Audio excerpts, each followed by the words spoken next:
Hello, YouTubers, and welcome back to another episode of Wargaming 2022. I am, as always, your host, AR of Ohio Patriot Education Network. For today's episode, we will be talking about a couple of things, including why Ohio needs to become the first of many states to have a one county, one rep policy in place. For those wondering what I mean by that, I mean quite literally that. We have 88 counties in this state. It's time to stop having 99 people in our state house representing us and go down to 88. Make government smaller the correct way is what it is, dude, for real. And that way you'd actually have representation truthfully and everybody know who the fuck their state rep is what it is, man. And I was talking to my sister earlier who actually lives down in the Columbus area, and she was discussing some stuff, and I was like, oh, yeah, who'd you vote for? And she's like, I'm not sure. And I was like, oh, it wasn't Allison Russo, was it? Because I thought that was her congressional district or whatever. And she's like, no, that doesn't sound familiar. It was somebody else or some other chick or whatever. And I'm not even sure at this point what the fuck person is representing her at this point, honestly, man. And the real problem is, if we look at our actual congressional district mapping right now for this election cycle, you guys can see what I'm talking about when I'm talking about Democrat hell pockets and strongholds in this state. When you look at places on the first map here of various areas, you have 1, 2, 3, 4, 5, 6, 7, 8, 9, 10 different representatives in Franklin County alone, dude, in various places, whether it be Upper Arlington, whether it be Grandview, whether it be, like the actual city of Columbus, et cetera, et cetera. And that's the problem, dude. You don't need 10 jackasses representing one fucking one fucking actual county. You need one representative for that entire county is what it is. And it's the same shit everywhere, dude. You look down, at Cincinnati there, you got 1, 2, 3, 4, 5, 6, 7 of them down there. And then up here in the Cleveland area, you got, 1, 2, 3, 4, 5, 6, 7, 8, 9, 10. And if you go right there, it's like basically 12 into another county. So you got 12 within like 2 counties, 10 of which are within the Cleveland / Cuyahoga County area. And I guarantee that's where Monique Smith and Brad Ruiz Sweeney were facing off against each other the other day. And obviously Sweeney took the shot. She actually got the win there. And hopefully she will lose in the actual general election then, because that'd be awesome. But this is what I'm saying, dude. And then, of course, I think, and then over here we got, where I'm at, Stark County, we got 3 here, which is ridiculous because you also have a 4th one that takes part of our county at the bottom there. So it's like, nah, dude. And then you have entire swaths over here. You got one guy representing like 2.5 counties over here. You got one guy in 1, 2, 3.5 counties over there, and so forth and so on. You have one person representing 2.5 counties in some of these cases here, and then you have other people where you just have this crazy population density, and it's like 10 or 12 reps in one shot, dude. And this is the problem right here in a nutshell, dude, is there is far too many people in one fucking area is what it is. And it shouldn't do to population density either, dude. It's the same kind of shit in Pennsylvania. There, they have like 200 something in a state that has like, I think it's like 70 something counties in it, and it's because you have so many people representing Philadelphia or Pittsburgh and stuff like that, dude. And it's like, no, dude, it shouldn't matter how big the population of those areas is. You have one representative for the entire fucking area. You have one state congressperson for that entire area. And you have a much smaller government and a much more better run government because you don't have a bunch of bureaucracy bullshit going on everywhere, where you actually could have something where instead of being a bunch of infighting, people are all like, oh, but we want to redistrict and stuff like that. It's like, well, yeah, guess what? Now we're going to redistrict this way is what it is, bro. Because that's how it should be anyway. And the thing is, you shouldn't even really need redistricting because the only redistricting that should be happening is you have different counties of who's going to be representing that fucking county is what it would be, dude. That's the only real redistricting that would happen, honestly, in the whole thing. It wouldn't be, hey, you're going to have 2.5 counties over here, and then you jackasses are going to have like a slice of a fucking county over here. No, you have one person for every single county, and you tell the other 11 to get the fuck out. And it's the same kind of situation when it comes to our state senate on the other side there. You don't need over here, you don't need all this shit right there, like that idiot Kirk Shearing right here. You need to have, various counties represented. You need to have like one up here representing like 4 counties. Like that 4 counties should be a thing. This 4 counties should be a thing. This 4 counties should be somebody else. This 4 counties should be somebody else. This 4 counties should be somebody else. This, and this should be something else. This, and this should be something else. This, and that should be somebody else. Those 4 should be somebody else over here, et cetera, all the way across the map, dude. And that way you have 22 people in our state senate instead of 33, dude. It's so simple. A fucking child could see that, dude. The problem is that they don't want to do that because they know once they let go of that power, they will never have it again. It's the same shit we've seen at the federal level right now, Pelosi and company, dude. And fucking Lindsey Graham and Mitch McConnell, all those other rhino assholes as well, dude, on the other side. They never want to let go of power because they know that they are just a bunch of old motherfuckers who are corrupt as shit, who are insider traders, et cetera, et cetera. And at the state level, you can't really do that. But you know what you can do at the state level? You can take a shitload of fucking bribes and get away with it. Which, ironically enough, when I was talking to my sister earlier about that, we were talking about that, and I was like, yeah, pretty much the entire Democrat Party would go down, like half the Republicans here or more. And she's like, yeah, it'd pretty much be everybody at that point then. And I said, not with direct bribery, because from what I looked into myself, it's like, dude, you have direct bribery from a bunch of these people. You know, whether it be Allison Russo taking that envelope full of cash from Moms Demand Action that should potentially give to Reno Connor later on then, or whether it be, you know, something else entirely where it's just like backdoor deals and kickbacks and shit like that. But either way, it's fucking ridiculous. And it's just fucking aggravating as fuck, honestly, dude. That being said, I did go to the Secretary of State's website today, and I do want to talk about some numbers, though, with the actual election here, which was a low voter turnout. And that being said, if November is anything like the actual, you know, special second primary here, you would have a lot of Republicans lose by like a few hundred votes, dude, in these various districts and stuff like that, which is really sad because looking at the Adam Miller district, he would basically win by 500 votes right now, give or take, just do this primary. That being said, I think there's going to be a lot more than 2,500 people overall voting in the actual general election, hopefully, and hopefully Joe Warton can take that seat down and oust Adam Miller once and for all in our fucking General Assembly because Adam Miller is a piece of shit. I fucking hate that guy so much. I hate it. I hate his face so much, dude. I really fucking do. The only one I hate more as a man in this state house as a Democrat is Casey Weinstein. And it's because of the fact that Casey Weinstein literally hate hoaxed himself, was never investigated, was never removed from office, and was also the douchebag primary sponsor of a magazine ban here that, thank fucking God, Republicans hold a supermajority in the state, and that magazine ban was told to go fuck itself, and it was held in committee forever, is what it is, dude, until last year's General Assembly went out.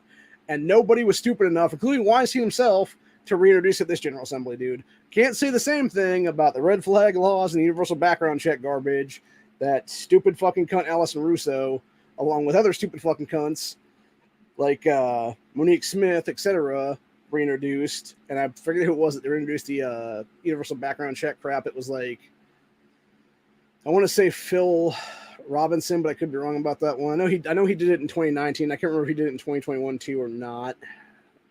I have to go look that up real quick. I'm not going to though, but you know, it's whatever. I believe Adam Miller was on. I know he was on the first one. I don't know if he's on the second one or not.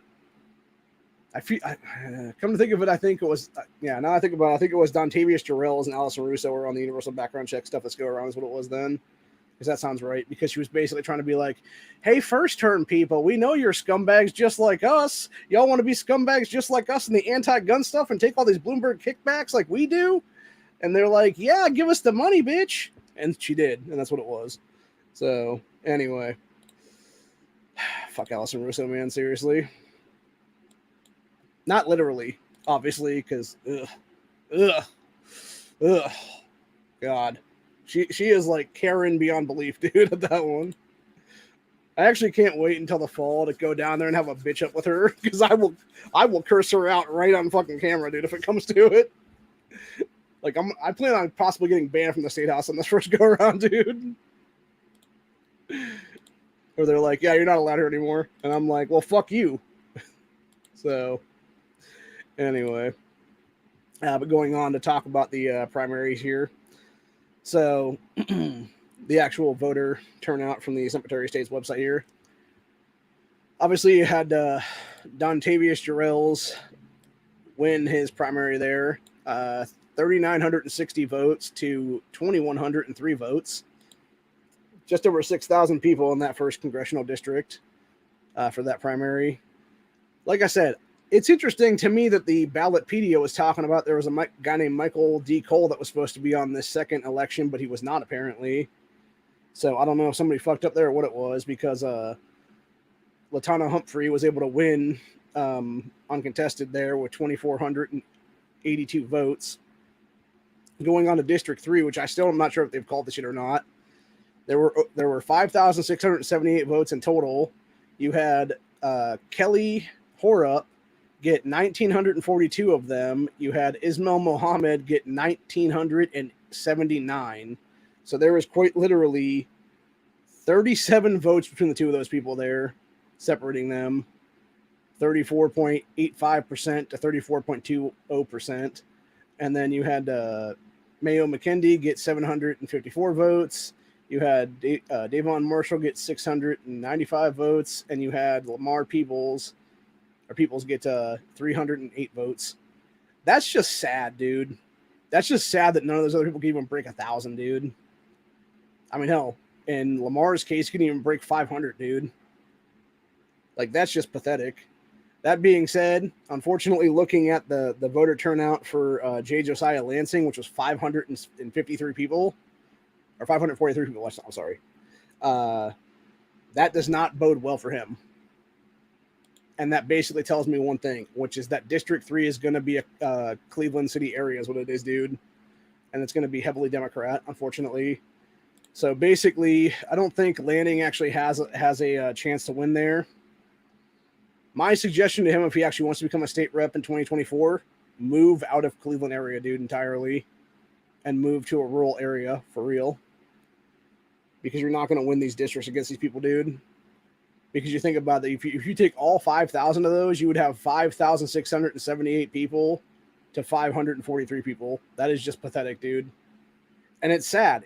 And that's the thing, dude. You know, you have these Democrats in the state house talk about gerrymandering and stuff like that. And they're like, oh, these Republicans have tried to gerrymander Ohio red. And what the fuck have you people done to every single major city in this state? Oh, it's gerrymandered so fucking blue. You could put a fucking empty glass that used to have water in it that has a D slapped on the fucking name, and people would vote for the empty glass, dude.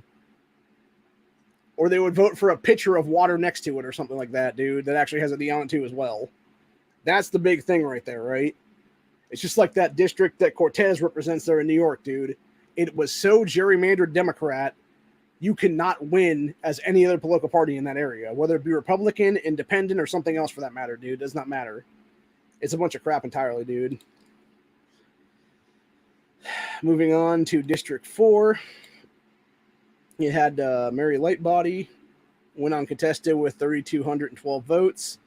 You had Jill Rudler get 1,946 votes against her for the actual general election then. So, again, depending on if people come out in droves for Jill or not, unfortunately, Mary Lightbody's probably going to become I think it would be a third or fourth term now. I'm not sure which. I think she's fourth term at this point.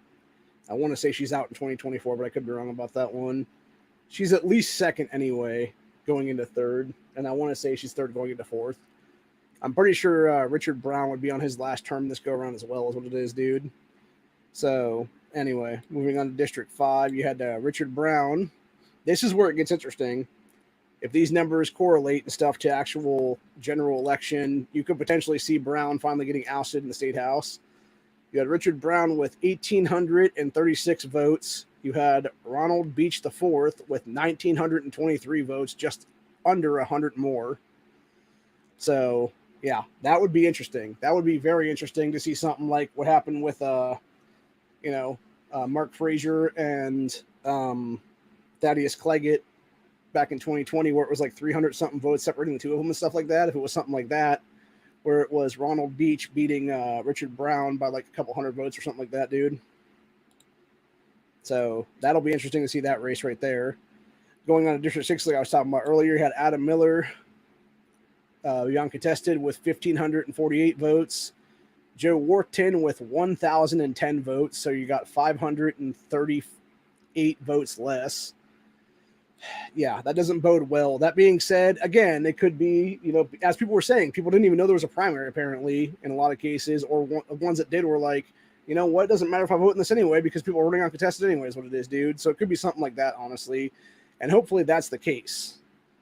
So, yeah. Anyway, going on to District 7, apparently stupid cunt Allison Russo, who should have actually been facing off against Adam Miller in that primary, got all of her votes with 5,095 as the uncontested person. Most likely she will take down that seat again just because I don't think a Republican's going to win Upper Arlington area where she's representing right now. And it's unfortunate, dude. And that's the thing that's crazy to me, right? Even if you live in a major city, you're living in a major city that is $1 million homes, dude. And I'm talking about, when I say that as $1 million homes, I'm talking about there are freaking condos that they are building there that the cheapest condo you can get is like $3 million and it's not even a fucking house, dude. If we're talking about houses and stuff like that, they're like little mini mansions and stuff like that, dude.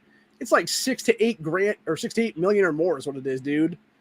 With like several, tens of thousands in a mortgage every year is what it would be then for every month of that year, dude. So, yeah, it's just craziness, dude. Like, why would you ever vote Democrat if you're living in one of the richest neighborhoods in the thing? That being said, Upper Arlington is also one of the whitest neighborhoods in the thing, so we could also talk about, white supremacy shit going on there, dude, and, the white liberal savior complex stuff, because they always want to create fucking, various things for people that aren't white, like your stupid ass fucking, midnight basketball and all that crap like that is what it is, dude, and all the, what do you call those things now? The centers and shit for the kids to hang out in. Now, granted, in that case, it's for their own kids to hang out in, not the kids outside of that area. So, let's see. Moving on to District 8, where we got Zuli Trumper, that was a write-in candidate. 457 people wrote her into that, dude. So, that kind of bodes well because it means if that many people were willing to actually write her in, she potentially could have a couple thousand in this race. That being said, when you have State Rep Beth Liston, who is also a mega cunt, getting 4,022 votes there, yeah, it's like, that's probably going to be a blowout in the fall, unfortunately, and that's probably going to fall Democrat again. Let's see, District 9, you had Marika Abduli. Stupid mouse keeps wanting to jump around here, unfortunately. Get back down here again. Yeah, you had Marika Abduli with 2,887 votes, and that Paul guy had 1,392 votes for a total of 4,279. So she's probably going to win overall general election in that because it seems like there was no Republican that was even running in that primary. And I guarantee there's probably nobody on the ballot either, so she probably will become a new state rep, unfortunately. And it does suck if that happens, dude. If there's no Republican or no independent in that race in the fall, it's going to be a bad day for everybody, dude. Moving on to District 10, Russell Harris had 1,776 votes, which I think is kind of funny because, America, fuck yeah. Now, granted, he's a Democrat, but there's that. And then that David Dobos, who actually was in there because Laura Lanise did not actually get onto the ballot because she's our current state rep right now for that district. So David Dobos got 1,740 votes, so he was 36 less. And if that's any indication, I could easily see both of those people having a lot better numbers and stuff, and I could easily see Dobos actually getting that and taking it by a few hundred or maybe 1,000 or something when it's all said and done in the fall. Let's see, District 11. You had Anita Samani have 2,436 votes. I want to say that this is the one that's basically the Omar chick, but I could be wrong about that one. And then in that same district for the Republican primary, you had Omar Tazeri have 1,260 votes, about half of what Anita had. So, yeah, that doesn't bode well for him if that correlates to actual numbers in the fall then, dude.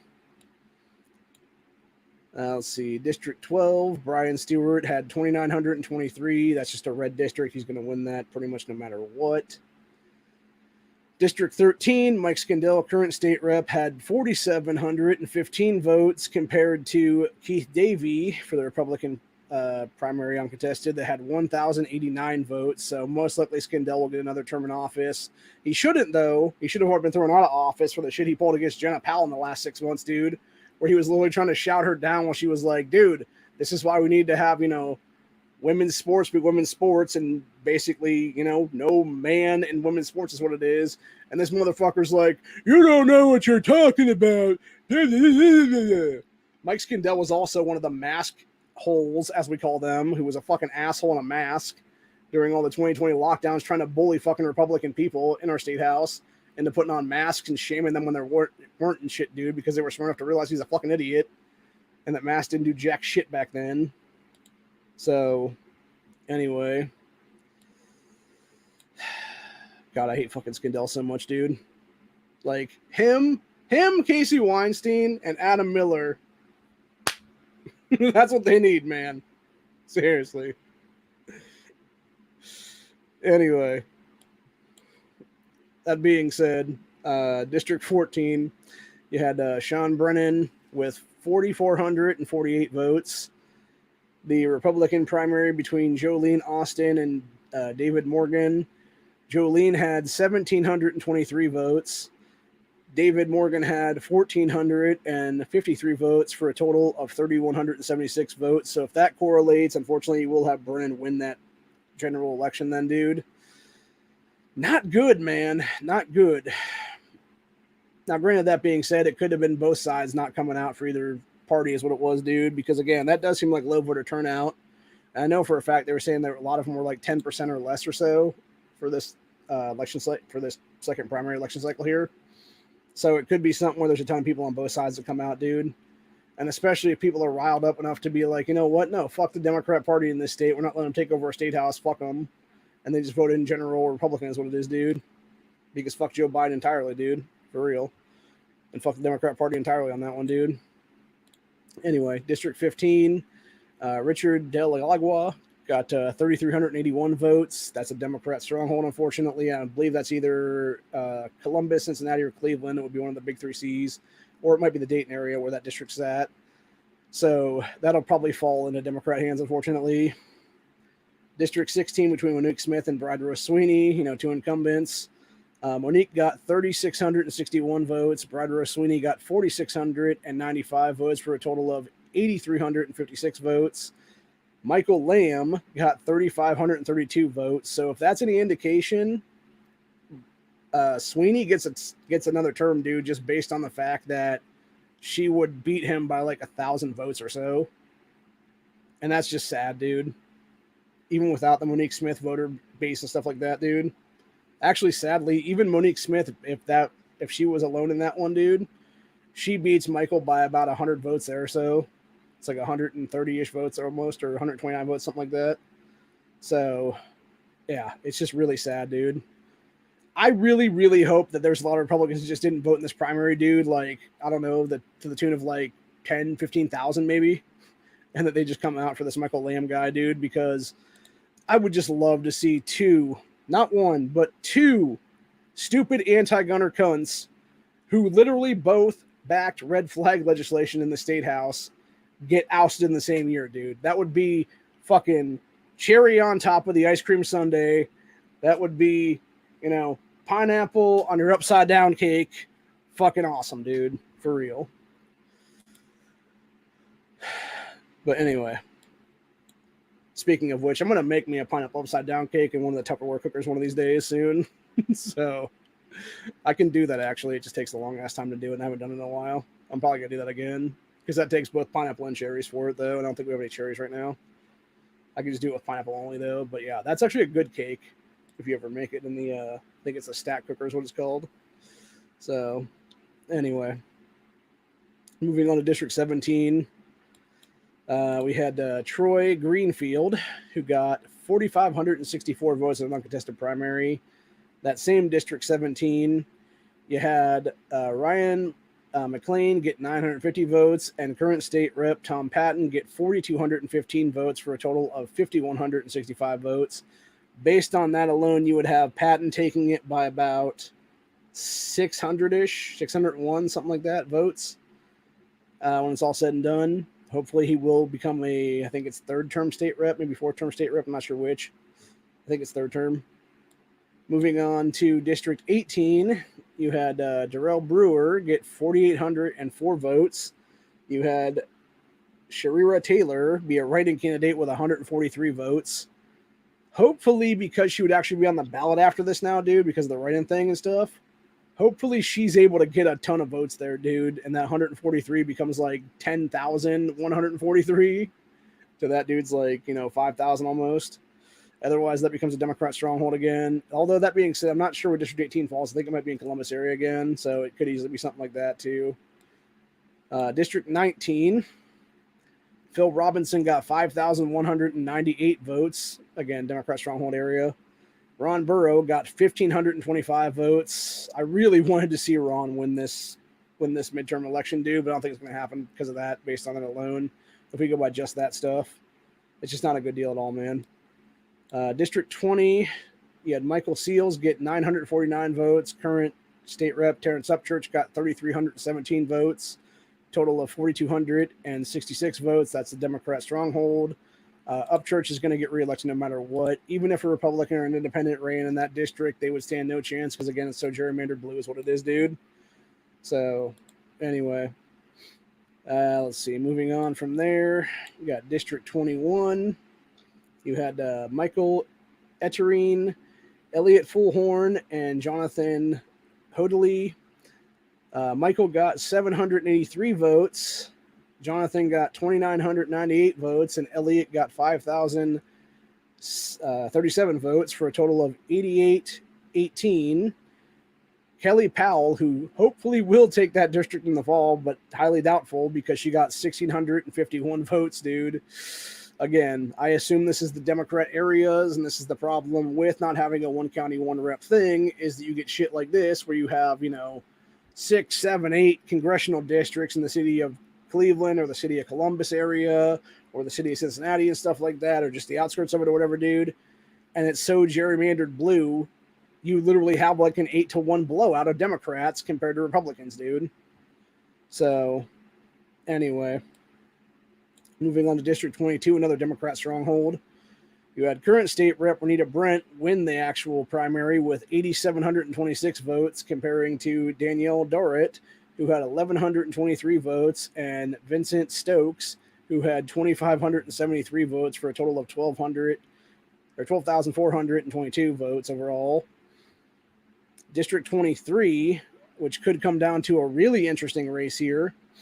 You got current state rep Daniel Troy, who was in our state house in the 90s and should have basically been dumped out forever on that one based on that alone, dude, because it's like, nah, dude, you've had your time in the state house. Get the fuck out. Don't come back, old man. You were a slightly younger old man back then, but you're a way old man now in your fucking 70s or 80s. Like, stay the fuck out. Don't come back, Anyway, he had 2,845 votes in his uncontested primary. For the Republican side of that, you had George Phillips, who had 2,398 votes. So that basically is around 450 in Troy's favor right now. So you could easily have like a couple thousand come out for Phillips in the fall, dude.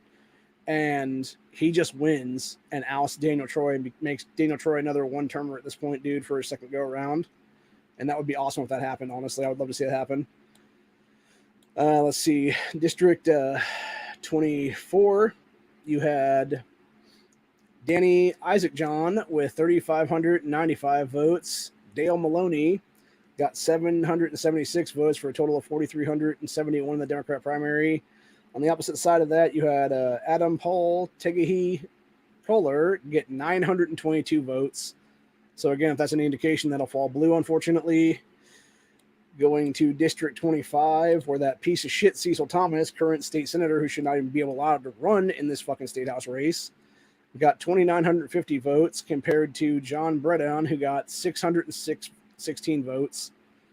Yeah, unfortunately, that's probably going to fall Democrat, and it sucks if it does, dude. Because fuck Cecil Thomas. He should be ousted from the state house immediately based on the fact that he's already been in our state senate for 8 fucking years. Stop letting this dickhead fucking skirt the actual term limits and simply run on the other side, dude. And I would say the same thing for Republicans too. Don't let Shane Wilkin do it to the fucking state Senate. Don't let Catherine Ingram or Pamela Hicks Hudson, who are also Democrats, don't let them do it to our state Senate. Don't let fucking Bob Peterson, who's a Republican, do it to our state House either, dude. I don't care which way it goes, dude. If it's fucking Wilkin doing it to the state Senate, if it's Peterson doing it to the state House, if it's Cecil Thomas doing it to the state House, or if it's Ingram and Hicks Hudson doing it to the state Senate, dude, none of them should be able to do it at all. Kick them all the fuck out of office right now is what it is, dude. Boot them all the fuck out of office. Have brand new people in those races. And it's as simple as that, really. Enough is enough of this shit, dude. Enough is enough of career politicians entirely. Period. End of story, dude.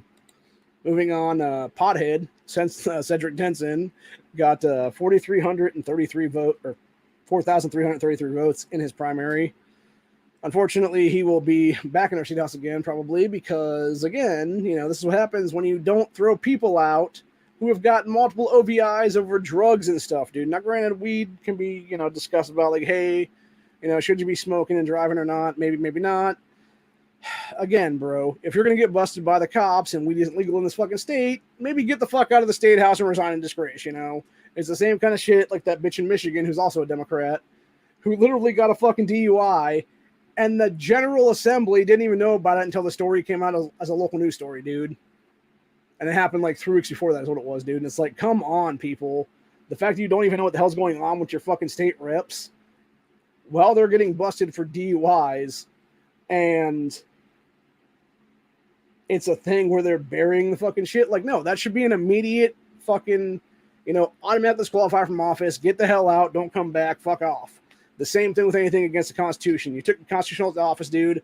If you're breaking that oath, you're trying to deprive people of their constitutional rights to keep bear arms or anything else for that matter, dude, you're gone. Automatically disqualified. Get the fuck out. You might be facing criminal charges after the fact, in the case, dude. Poor deprivation of rights or color of law is what it is. So, anyway. Moving on to District 27. You had Rachel Baker versus Gavi Bagrup. Rachel got 4,450 votes. Gavi got 2,686 votes for a total of 7,136. Republican primary, Lindsay Cole, Jen Gorox, who actually won, and then Joe Murray. You had Cole with 601, Gorox with 2,449, and Murray with 2,057 for a total of 5,107 votes. So that's basically a 2,000 vote difference to Democrats in that house. Not good, man. Not good if it actually correlates to, you know, actual November election cycle.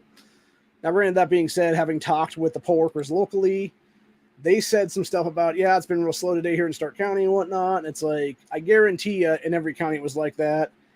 Just because looking at these numbers, like, there's no way you're not going to have, like, you know, a lot more people come out there. And I'm talking about, like, you know, tens of thousands of people to vote for everybody is what it is, dude. Not, you know, 4,000 or 5,000 or whatever it is, dude. Or a couple thousand or maybe a couple hundred or whatever it is, dude. No, it's going to be like, you know, 10,000, 15,000, maybe 20,000 or something like that coming out there for either side.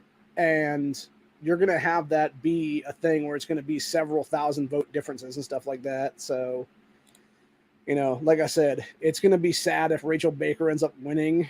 Now, granted, that being said, it'd be funny as hell if Rachel Baker was actually a pro-2A person simply running in a Democrat primary because she knew that that district was going to fall Democrat, and then just turns around and is like, oh, by the way, I'm switching my party affiliation to Republican now as soon as I get into the state house.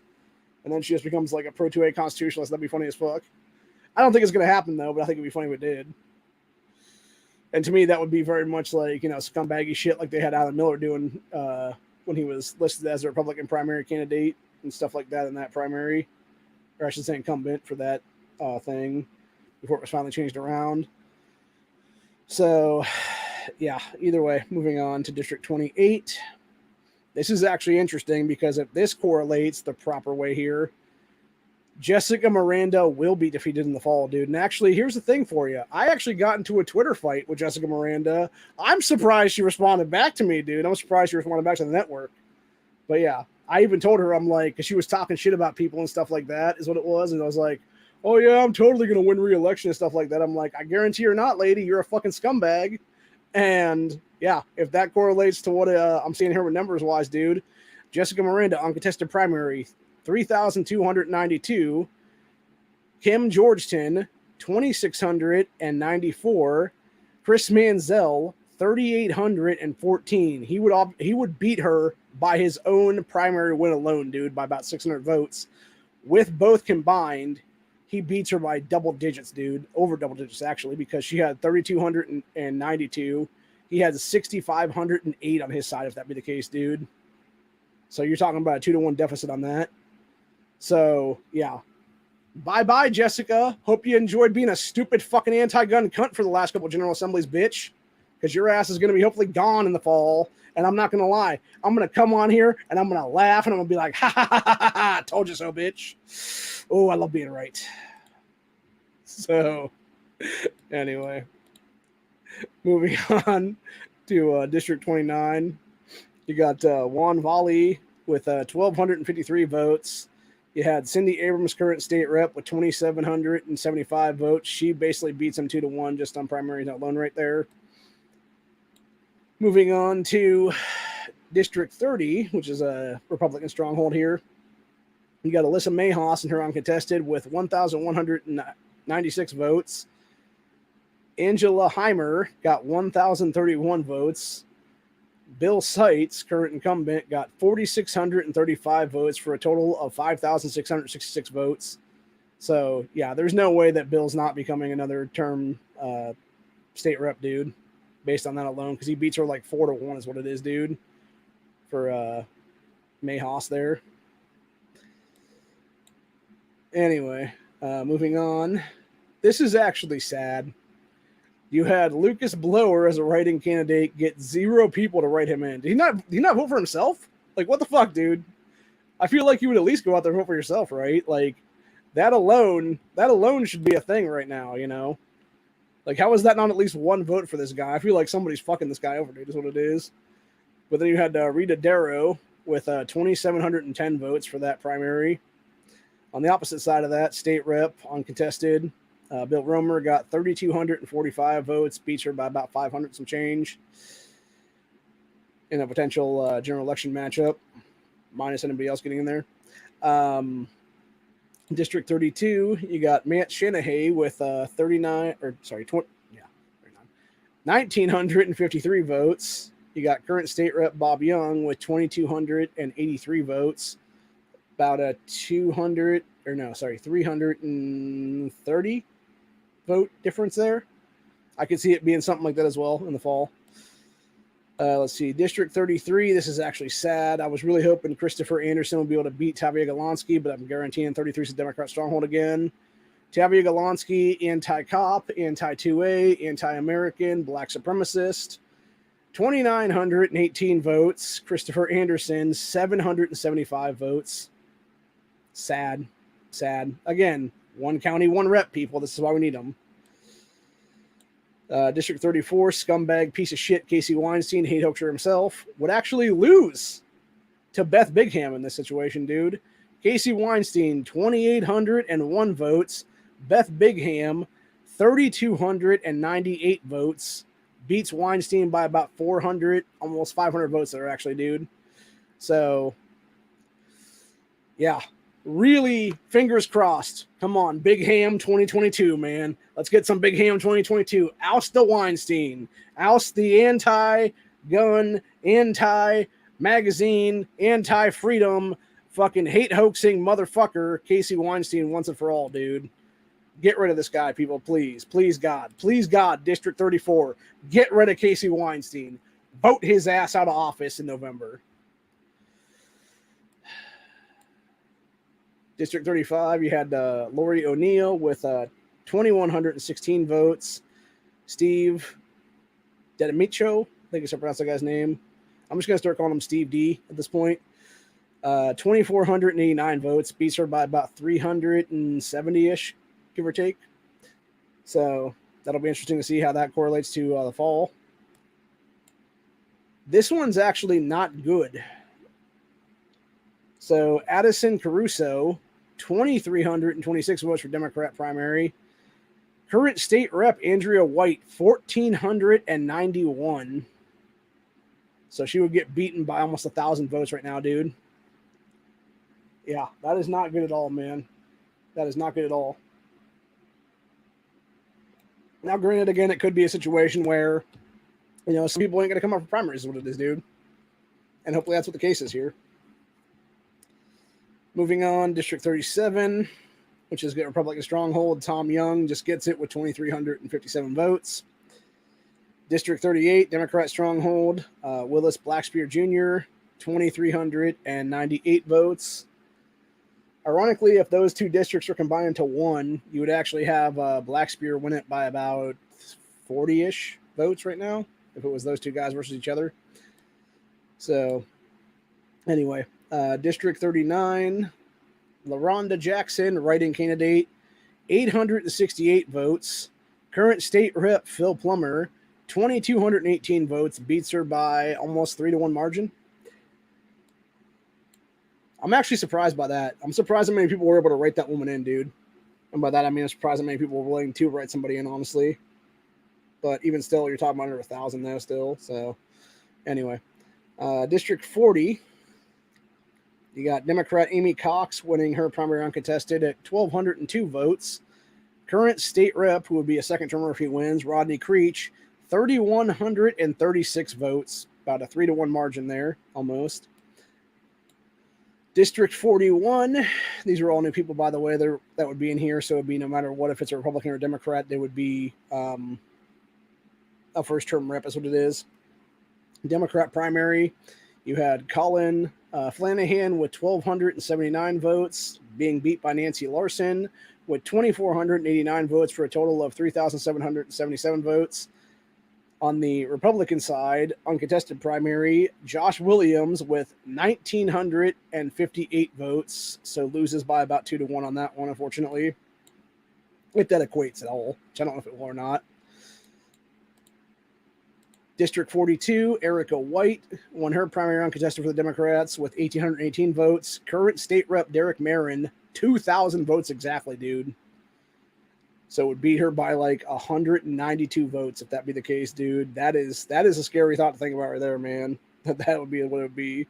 But like I said, with the actual, primary between going back to Thaddeus and Mark a couple years ago, man, it was 307 votes between the two of those guys, dude. So anyway, moving on to District 43, you got Michelle Grimm and Daniel Ortiz. Michelle Grimm with 3,601 votes. Daniel Ortiz with 1,356 votes for 4,957 votes.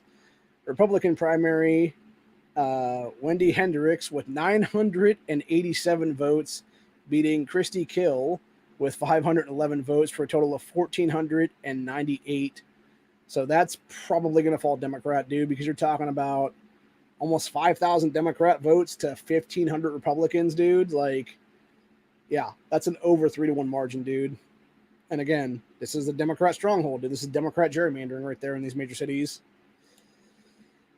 Moving on to District 44, Elgin Rogers Jr., 1,964 votes.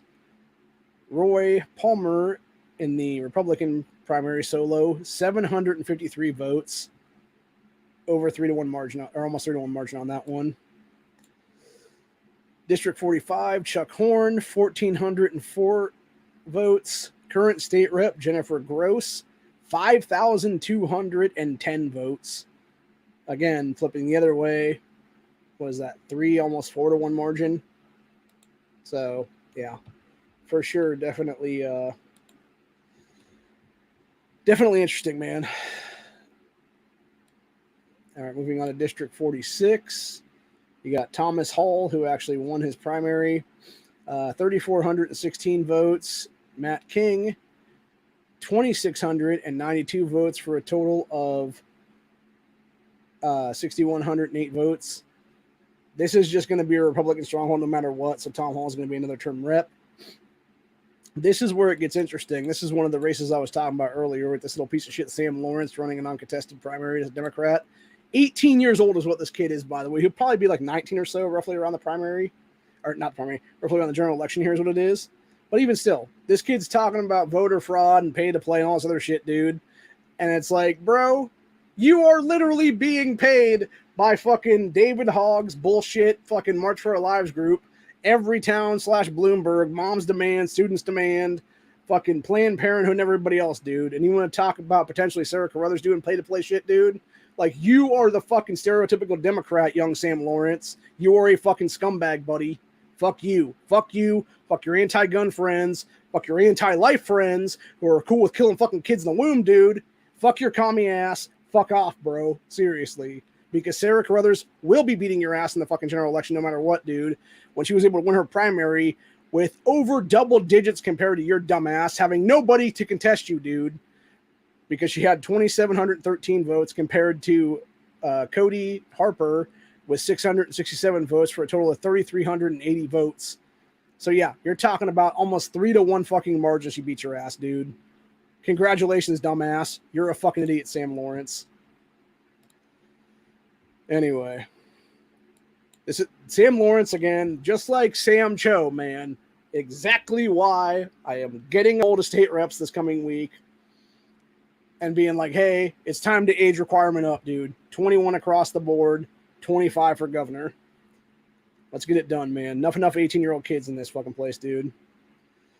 Anyway, moving on to District 48, you had write-in David Smith for the Democrats, 136 votes. I think that's the lowest one we've had so far, dude.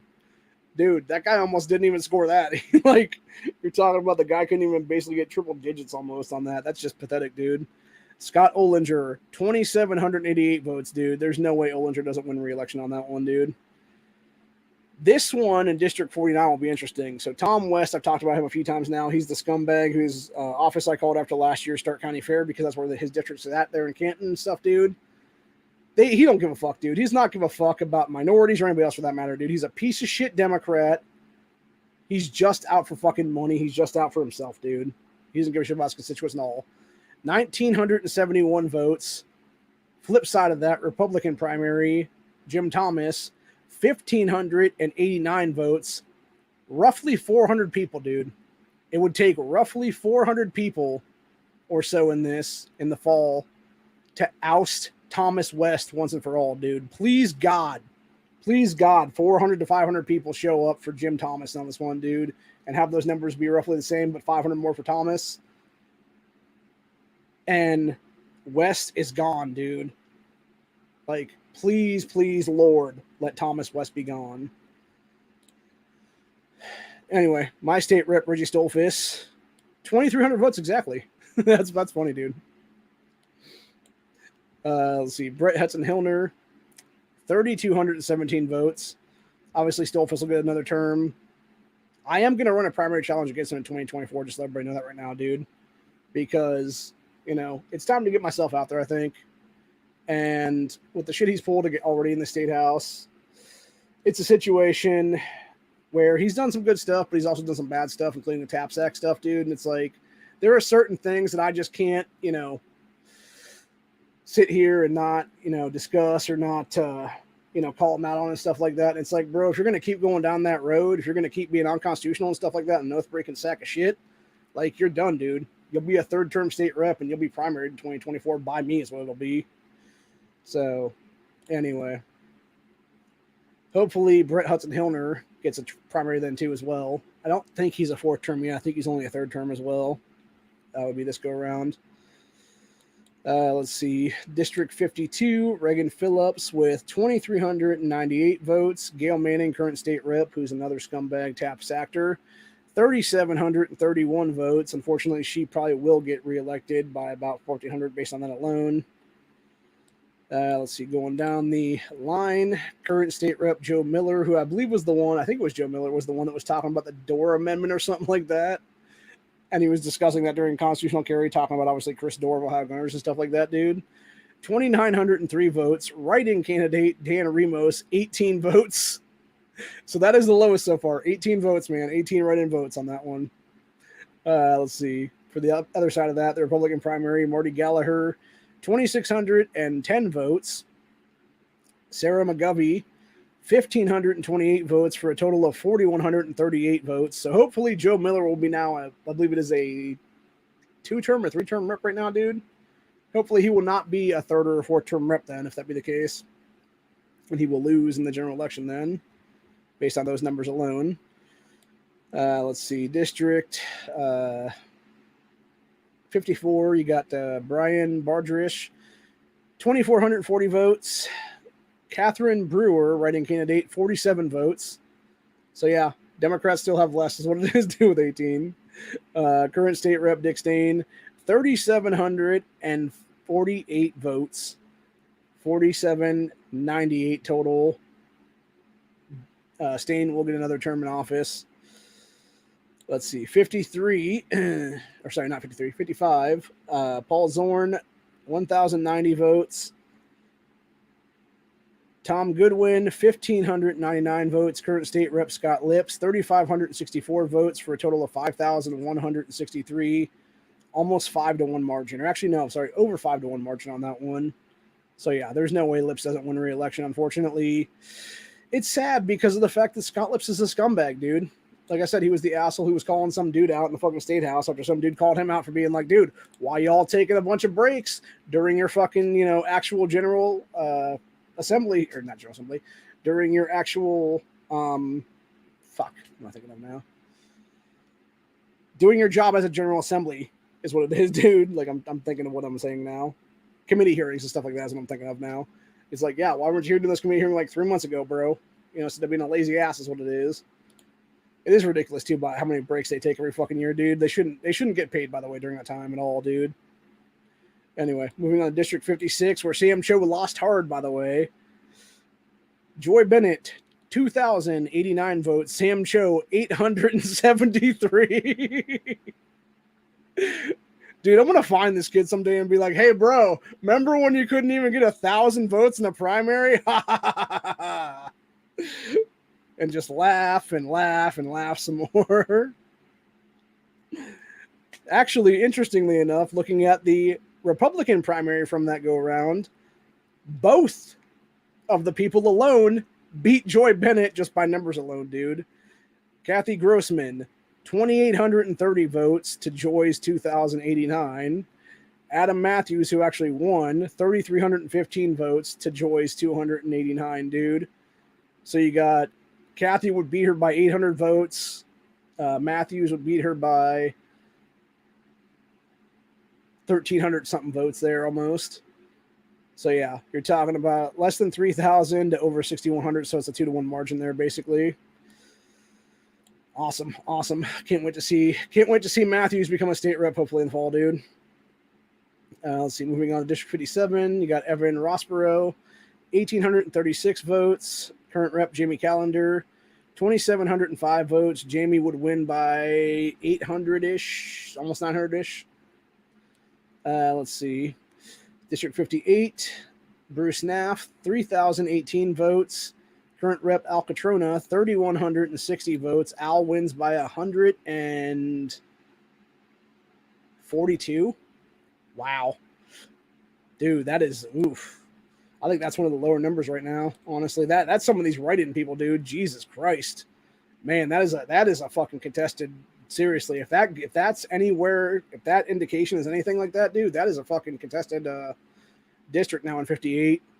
Like, damn, dude, like that could fall Democrat. Unfortunately, that is a scary thought to think, dude. Especially considering Al Catrona is actually one of the better state reps we have right now. Dude, he was one that did knife preemption law this year. So. Anyway, moving on to District 59, which is going to fall Democrat, which is probably going to end up being Lauren McNally there that won with 2,436 votes. You had John Dice, 409 votes. Wayne Penny Jr., 247 votes. And Roland Shad, 1,297 votes.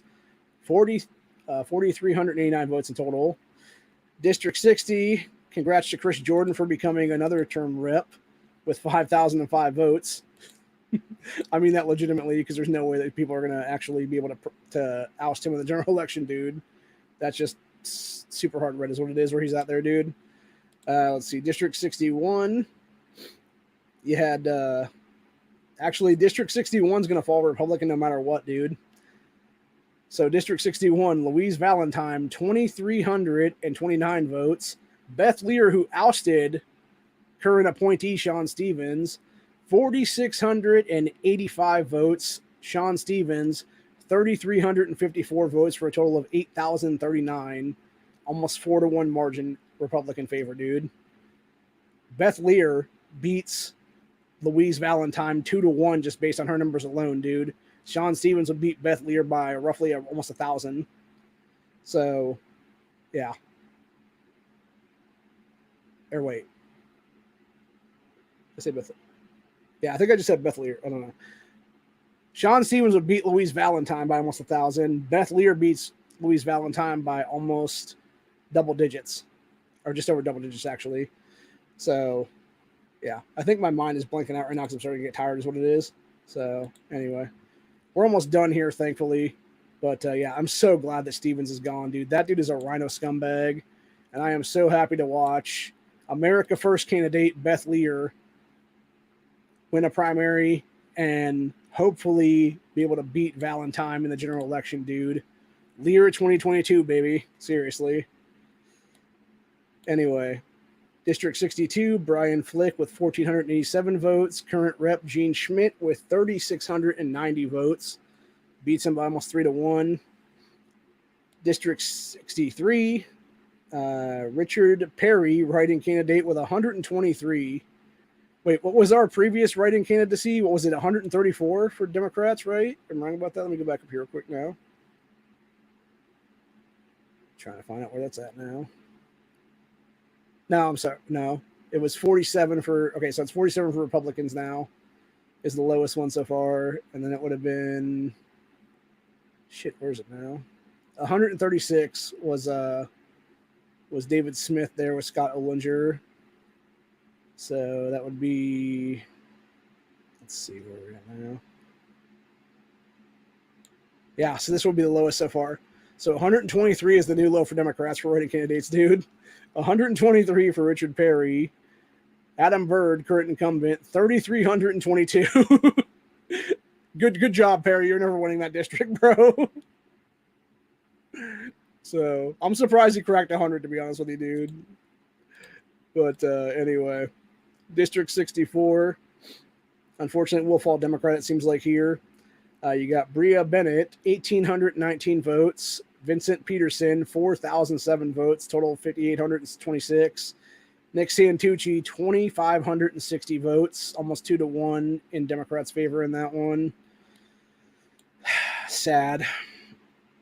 District 65, Randy Law, 1,906 votes. Current state rep Mike Loychek, 4,602 votes, 6,508 voters in that one. District 66, write-in candidate Mike Oliver with 664 votes. Current state rep Sharon Ray, 2,734 votes, beats him by, what is that, 4.5-1, something like that. Let's see, District 67, Drew Burge, 1,814 votes. The three-way between Falcone, Miller, and Robinson. Ron Falcone, 2,464 votes, beats Burge.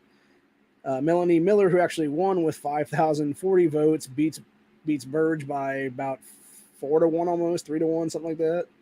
And Terry Robinson, 584 votes, will be the only one to lose in that one, dude. So all those combined total would be 8,088 votes. So you're talking about an 8-1 deficit pretty much. Dude, they're really, like, I'm not going to lie on this one, dude. I'll admit it. There is some fucking gerrymandered ass places in this, like a Republican, dude. But just on that same vein of things, you look at how many Democrat places there are, dude, that also fall so heavily Democrat that you can't win otherwise, dude. It's a bunch of crap either way, dude. Gerrymandering is wrong, and no matter what, dude. And it's as simple as that. And this could be fixed easily with one county, one rep. Let's get it done, people. I want the legislation introduced here, and I'm going to talk to Stolfus and a few other people about that, dude. So, anyway, District 68, the Cleggett-Frazier matchup. Thad Cleggett, 3,993 votes. Mark Frazier, 2,892 votes for a total of 6,885. So, yeah, beat him by just over 1,000, dude. About 1,101, I think is what it was there. Good for you, Thad. I do want to make an update, though, which I said in my community tab last night. So I called Frazier out for being a lying sack of shit. He was not lying about the America's Prosperity thing because Thad Claggett has that as one of his endorsements on his campaign website. I looked up that last night after the whole thing I was doing, dude. So, you know, I'm going to apologize to Mark Frazier. I still think you're a fucking scumbag sack of shit, dude, but you weren't lying about the America's Prosperity thing, you know, because Thad's just going to admit that shit. The thing is, though, what you're claiming, sir, is that the guy took dark money from the Koch brothers and stuff like that. Whereas, from my understanding, they simply gave him an endorsement, is what it was. They didn't give him no campaign cash at all, dude. So until you show me the actual physical fucking records of this guy taking a bunch of money, dude, from these people, you can fuck right off with that, Mark. So, anyway. Let's see. Moving on here. You got District 69. Charlotte Owens, 1,484 votes. Current state rep Kevin Miller, who's an appointee this year, 3,590 votes. That would have been a householder's own district. So you have it basically being a 3-1 deficit in Republicans' favor. District 70, Erica Price, 1,561 votes. Republican primary, Brian Lempton, current state rep, 3,343 votes. Beats her over 2-1. Catherine Shuttle with 2,008 votes also beats her by over 500 in that one for a total together of 5,351. So you're talking about potentially almost a 4-1 deficit, Republican favor on that. District 71, Democrat James Harvey Duffy, 1,607 votes. Current state rep Bill Dean, 3,919 votes. Bill's going to win by over double digits in that. District 72, Catherine Clyde, 2,453 votes. Current state rep Gail Pagivia, 1,965 votes. Hopefully Gail can become a second termer, dude, because right now, just based on that alone, she loses by about 500 votes, which is not good. Now, granted, that being said, I know for a fact this district report was redistricted and stuff like that was very favored Democrat, dude. Like, Gail surprisingly was able to flip that red for at least a term, dude. So if she's able to keep it red, like, that would be interesting to see that happen, dude. And I hope it does. Because as far as I can tell, Gail has done some good shit in this General Assembly, dude. She's been a pro-2A person. She's been a pro-life person. And it's time for people to understand that, yes, this is what Ohio is, dude. We are a pro-life Second Amendment state. We are a constitutionalist state. If you don't like the Constitution, get the fuck out, is what it is, dude. And I've told that straight up to that piece of shit David Pepper, who used to be the Democrat Party chair here. It's like, fuck you, Pepper, you piece of shit. Anyway, District 73, current incumbent Jeff LaRae, 2,636 votes. He's going to get reelected because that's just a Republican-only pretty much county, unfortunately. Let's see, District 74, Daniel Sachs, write-in, 302 votes. Current incumbent, Bernard Willis is not the incumbent.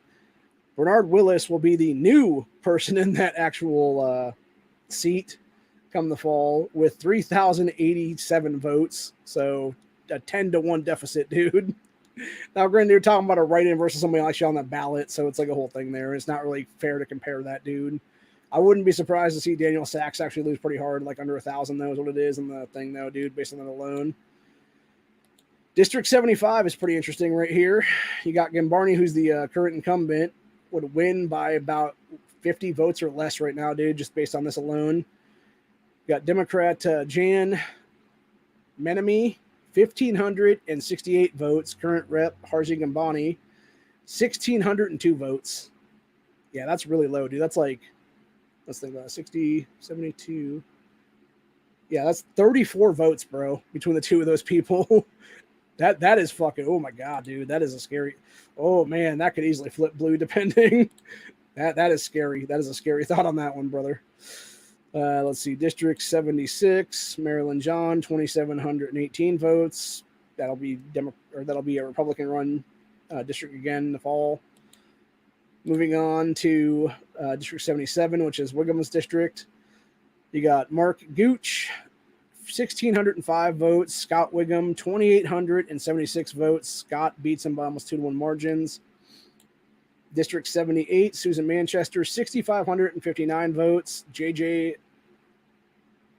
Shernan, 5,325 votes, total of 11,884 people. Again, that's going to be a red district. District 79, Democrat Taylor Eastman, 1,603 votes. Monica Robb Basdol, 4,604 votes. Almost 3-1, dude. Congratulations, Monica Basdol. I hope you enjoy being a first-term state rep in the fall. And I will give out those congratulations right now, dude, because these people are not losing these general elections, dude, no matter what. So, anyway, District 80, Jenna Powell with 4,022 votes. Again, she'll be another term person in there for third term. James Hoops, I believe, will be on his fourth term with 2,610 votes in District 81. District 82, Magdalene Markward, 1,144 votes. Roy Kempfinstein, who actually won the primary, is going to be a new person there, 4,723 votes. Ted Penner, 1,959 votes. Both would beat her, no matter what, dude, just based on those vote totals alone. That being said, combined together, 6,682 votes to 1,144, dude. A 6-1 deficit in District 82, man. Congratulations, Ron Kempfinstein. You will be a new state rep come the fall, brother. Anyway, District 83, Melissa Ketzel, 524 votes. Claire Osborne, 849 votes for a total of 1,373 voters. The Republican primary, current rep John Cross, 3,322 votes, almost 3-1 deficit, dude. That is pathetic that neither one of those Democrat women could break 1,000, dude. Hell, Melissa barely broke 500, man. That is insanity. Craziness, dude. Like, that tells you right there. Those vote totals alone, dude, tell you that District 83 is Republican stronghold, dude, for sure. Talking about district being Republican strongholds, District 84, 11,000 to 1,000. Like, dude, you're talking about an 11 to 1 ratio here. That's insanity, brother. I actually feel sorry for Sofia Rodriguez in this one, dude. 1,136 votes as a Democrat. Republican primary, Angela King, who actually won it, 6,793 votes. Jacob Larger, 4,015 votes. Amy Marrow, 263 votes. The only one that does not beat this chick straight up is that Amy Marrow, and it's only because she only got a couple hundred votes, dude. But yeah, overall, all these people backing King, dude, 11,000 to 1,100, dude.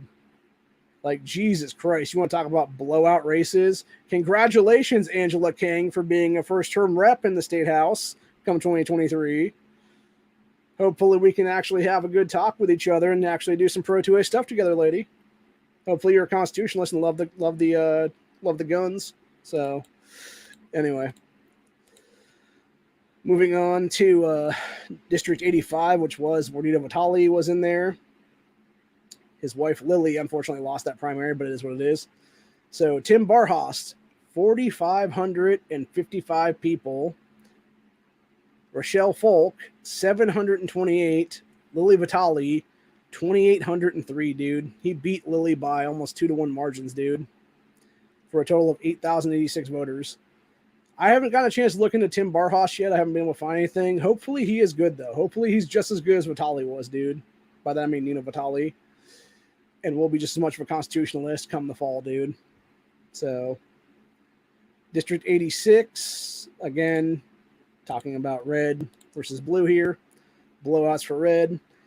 Blue, Barbara Luke, 1,412 votes.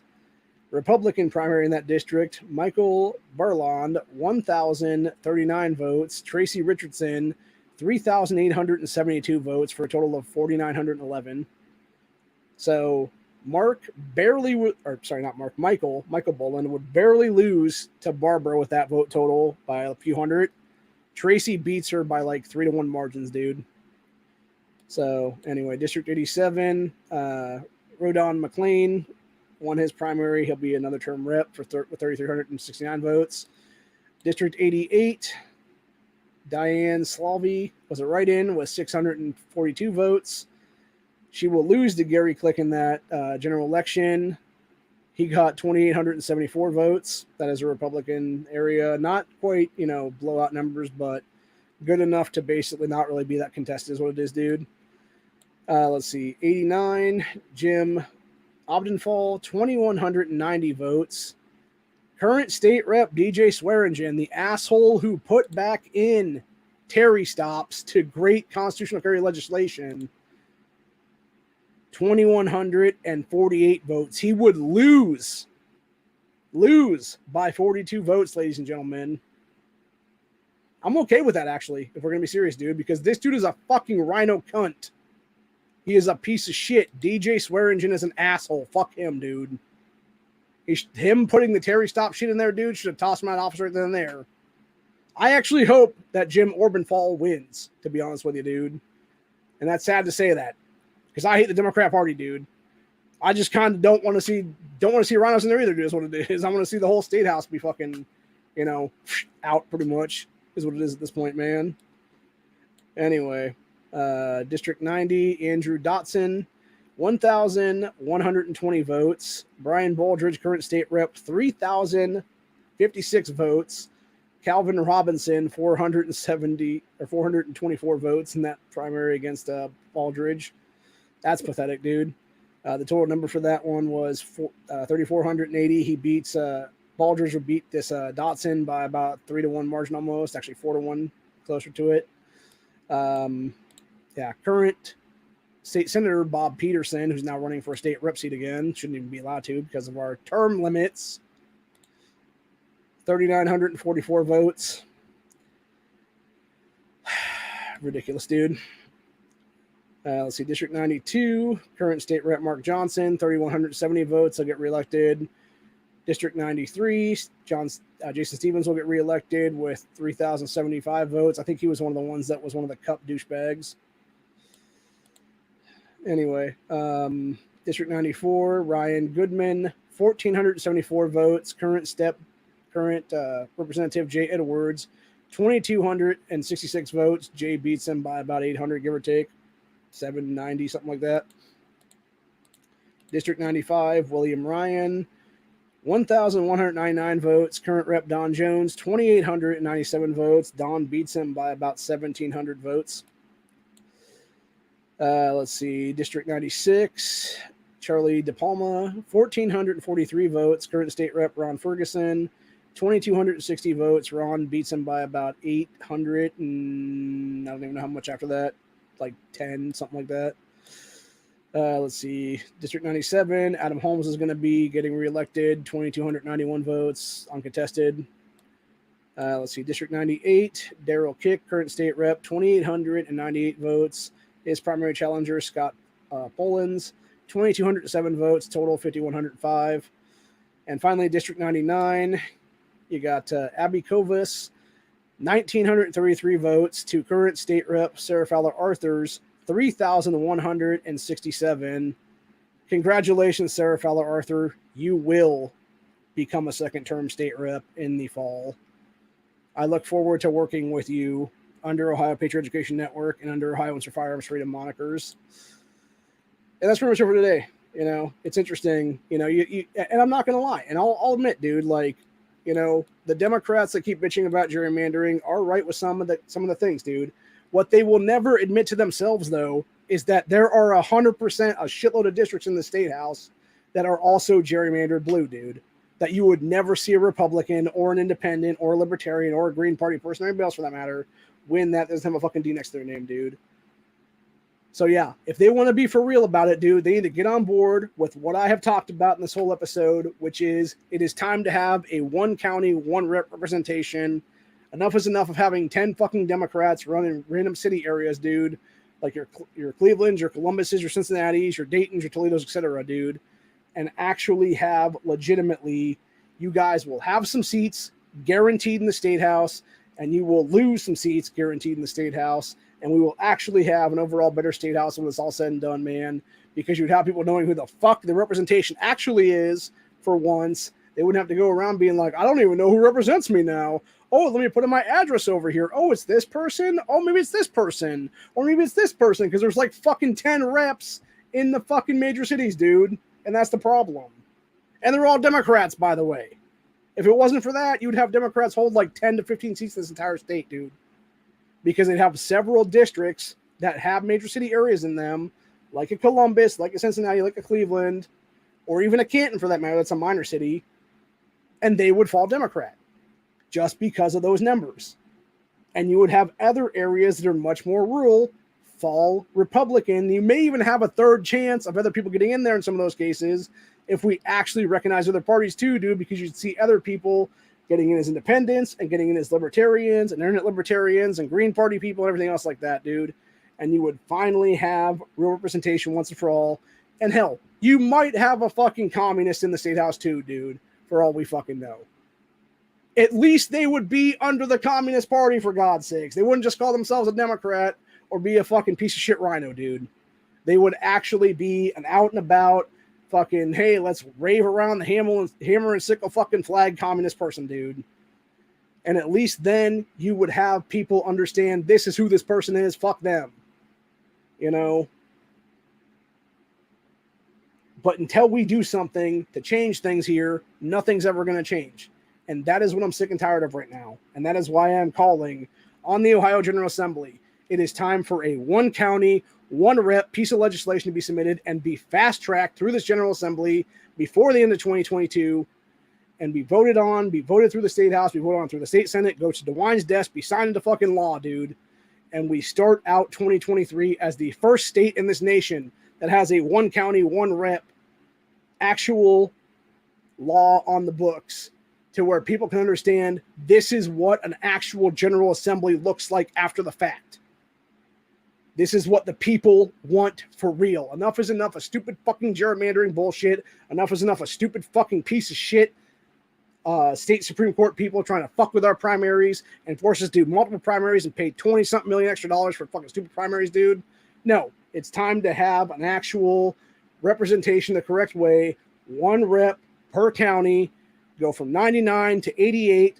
One state senator per 4 counties, go from 33 to 22. And we have the best potential state house, the best General Assembly in any state across this nation, and get it done the correct way. And we can finally, once and for all, call Ohio a first at something for something good. And it would be the first state to go full constitutional. And it's as simple as that. I will see you guys in the next one. Hope you all enjoyed this.